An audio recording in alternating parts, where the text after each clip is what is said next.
اعوذ باللہ من الشیطان الرجیم بسم اللہ الرحمن الرحیم رب اشرح لی صدری ویسر لی امری واحلل عقدۃ من لسانی یفقہوا قولی۔ ترجمہ: اے میرے پروردگار، میرا سینہ کھول دے اور میرے کام کو میرے لیے آسان کر دے، اور میری زبان کی گرہ کھول دے تاکہ لوگ میری بات سمجھ سکیں۔ ہمارے نامور مسلم سائنسدان۔ قدیم زمانے میں لفظ سائنسدان کی اصطلاح تو نہیں تھی، مگر ہر وہ عالم و فاضل جو علم و فنون میں کامل مہارت رکھتا تھا یا نمایاں حیثیت کا مالک ہوتا تو لوگ اسے حکیم کے نام سے پکارتے تھے۔ یہ خطاب صاحب علم و فضل کے لیے خاص تھا۔ اس دور میں حکیم کے لیے لازم تھا کہ وہ علم حیت، علم نجوم، علم کیمیا، علم اجسام اور بدن سے متعلق جملہ تشریحات، جملہ امراض اور ان کے علاج، دواؤں اور جڑی بوٹیوں کے خواص اور ان کے استعمال کے طریقے اور سب باتوں سے نہ صرف واقف اور ماہر ہوتا، بلکہ وہ ہر علم و فن میں کمال رکھتا اور نمایاں ہوتا تھا، اور ان لوگوں کا علم حاضر ہوتا تھا۔ حکیم کی محترم شخصیت پورے معاشرے میں نمونہ سمجھی جاتی تھی، مگر رفتہ رفتہ حکیم کی اصطلاح مولوی سے بدل گئی اور پھر چار اصطلاحیں الگ الگ ہو گئیں: مولوی، علماء حق، حکیم اور ڈاکٹر۔ آج کا دور سائنس کا دور ہے، حالات بدل گئے ہیں، علم و فنون میں بہت ترقی ہو گئی ہے، علم و فن کی نئی نئی شاخیں نکل آئی ہیں، اور اب ایک شخص پہلے جیسا جامع العلوم نہیں بن سکتا۔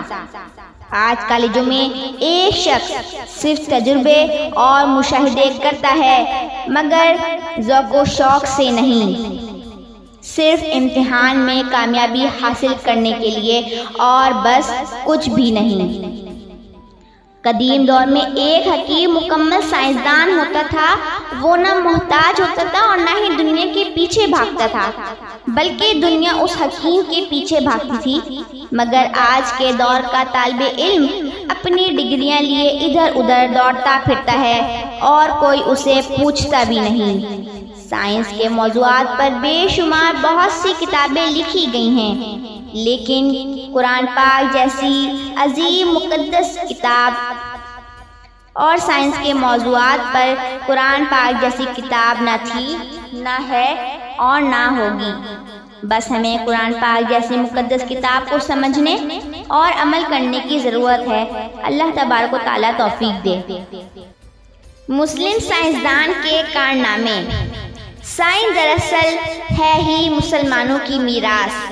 اس میراث کی افسوس کے ساتھ ہم لوگوں نے قدر نہیں کی اور مشرقی تہذیب کو چھوڑ کر مغربی تہذیب کی طرف دوڑنے لگے۔ مشرقی تہذیب ایک پاکیزہ تہذیب ہے جس میں اخلاق، پیار، محبت پائی جاتی ہے، اور مغربی تہذیب میں سوائے بے حیائی کے کچھ بھی نہیں ہے۔ ہمارے مسلم سائنسدان نے جو کارہائے نمایاں کام کیے ہیں، اس کی کوئی مثال موجود نہیں۔ آج کی سائنس دراصل مسلم سائنسدانوں کی نقل یا چربہ ہے۔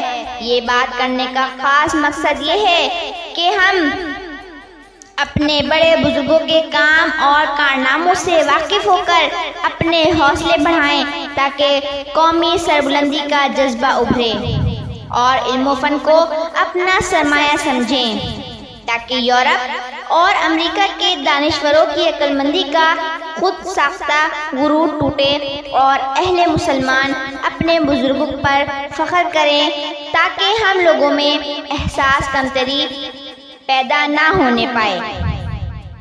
میرے چینل SMT انسائکلوپیڈیا سے کچھ مسلم نامور سائنسدانوں کے کارنامے آپ کی خدمت میں پیش کیے جائیں گے۔ آپ سے گزارش ہے میری ویڈیو کو غور سے سنیں اور میرے چینل SMT انسائکلوپیڈیا کو لائک کریں۔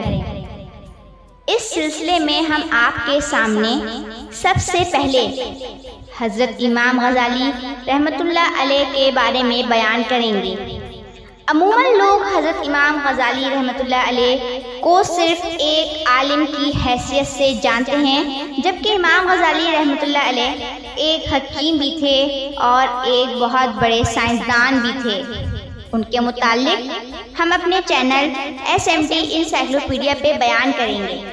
آپ سے گزارش ہے میری ویڈیو کو غور سے سنیں اور میرے چینل SMT انسائکلوپیڈیا کو سبسکرائب کریں، لائک کریں اور آگے شیئر کریں۔ نیچے دیے گئے کمنٹ سیکشن میں اپنی رائے کا اظہار ضرور دیں تاکہ میری حوصلہ افزائی ہو۔ بہت جلد ایک نئی ویڈیو کے ساتھ حاضر ہوں گے، تب تک کے لیے اللہ حافظ وآخر دعوانا ان الحمدللہ رب العالمین۔